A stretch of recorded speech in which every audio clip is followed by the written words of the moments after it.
one by one, and then I'll proceed with the other intro. Afternoon, thank you. My name is Mrs. Chimemuna. Thank you. My name is Ethan Matibela. My name is Alois Chimeri. My name is Stalin or Charles Chikanze. I'm representing the support diaspora desk. My name is Edward Dube. So we've invited you for a brief on the developments pertaining to the Zimbabwe National Liberation War Veterans Association, and I'll hand over to the current Vice Chairman, National Vice Chairman of the Zimbabwe National Liberation War Veterans Association, Comrade Ethan Matibela, for the COMMINIQUE. Thank you, Edward. The members of the press, ladies and gentlemen, comrades and friends, I greet you all and welcome you. Today we are gathered before all of you to give you an update of the activities of Zimbabwe National Liberation War Veterans Association. Before you, members of the press, is the National Interim Committee with representatives from the 10 provinces and the diaspora. The Zimbabwe National Liberation War Veterans Association was first registered in 1990 as a private volunteer organization with a mandate and aim of addressing the welfare of the war veterans of the liberation struggle, their spouses and children, which comprises Zimbabwe People's Revolutionary Army, ZIPRA, and Zimbabwe African National Liberation Army, ZANLA. The initiative would embark on various business programs and projects which would guarantee improved living standards and social comfort for former liberation struggles. The association's constitution dictates that the organization should be run and operated by an elected national executive whose mandate would last for 5 years, and thereafter an elected Congress would be conducted. Now, on several occasions, the association has experienced a gross disregard of its constitutional processes. Chief among them, the lack of professionalism, no functioning systems in place, undue interference, lack of accountability, and no clear programs to embark on during the life of the sitting committee. This adversely affected the effective running of the association, and the results were a continued deterioration of living conditions of the intended constituents, which is the former fighters, their spouses, and children. There has been a brief credit accorded to the association, and it's only during Dr. Chenjerai Hunzu's executive tenure where comrades impelled government, this is the government of Zimbabwe, to award them the 50,000 Zimbabwean dollars. After Comrade Hunzu's tenure, the association began to experience a complete different school of management who diverged from the core business of the welfare of private volunteer organization.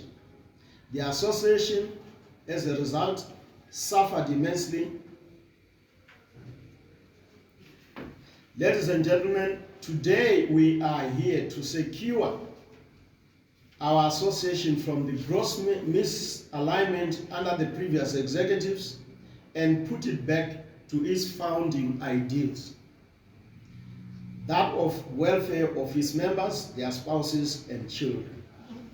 It is against this background where a few individuals took upon themselves to spearhead the resuscitation and reformation of the now defunct Zimbabwe National Liberation War Veteran Association back to its founding ideals.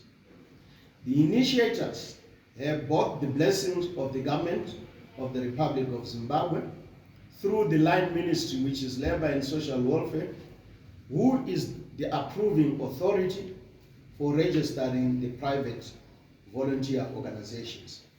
The ministry advised us to create a national interim committee to resuscitate the association by preparing for an elective congress, upon which a fresh mandate will be given to a new national executive to run the affairs of the association for the next 5 years.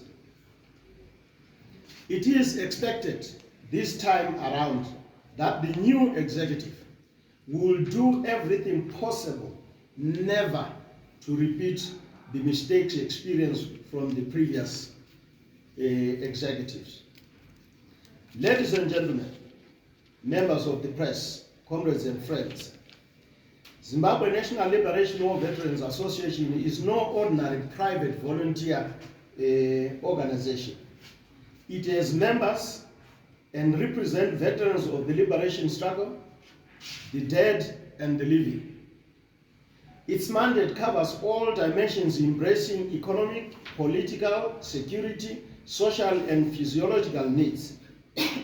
Veterans of the liberation struggle volunteered to join the armed struggle, in the process exposing themselves to the ills of the war, which resulted in the wanton loss of lives, social comfort, and the opportunity to further one's education purely to help the black marginalized Zimbabweans attain their independence from the colonial settlers and their imperial masters.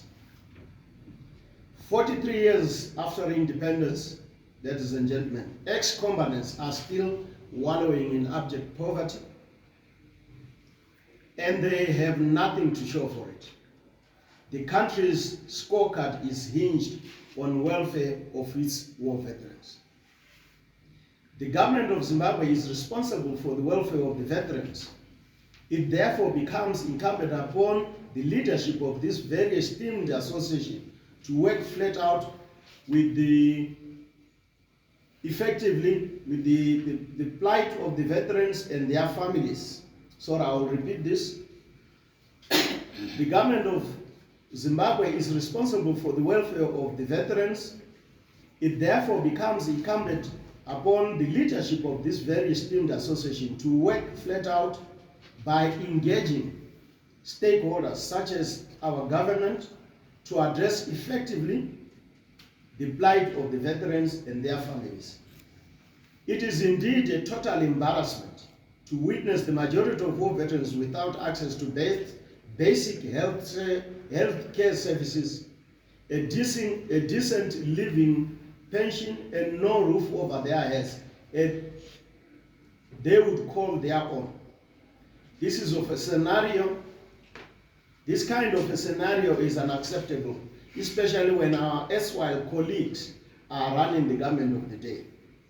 They should be the first to understand the plight of the rest of the veterans of the liberation struggle, because they shared the trenches with us, risked their lives with us, and had their backs protected by us in order to enjoy the independence under their purview. As the globe is approaching a new world order, veterans of the liberation struggle should be at the forefront by perpetuating the ideals of the struggle for a parity in humankind. We fought against the unjust system in support of a world order where global citizens would regard each other as equal. Let's remain vigilant and embrace our Pan-Africanism as our guiding principle.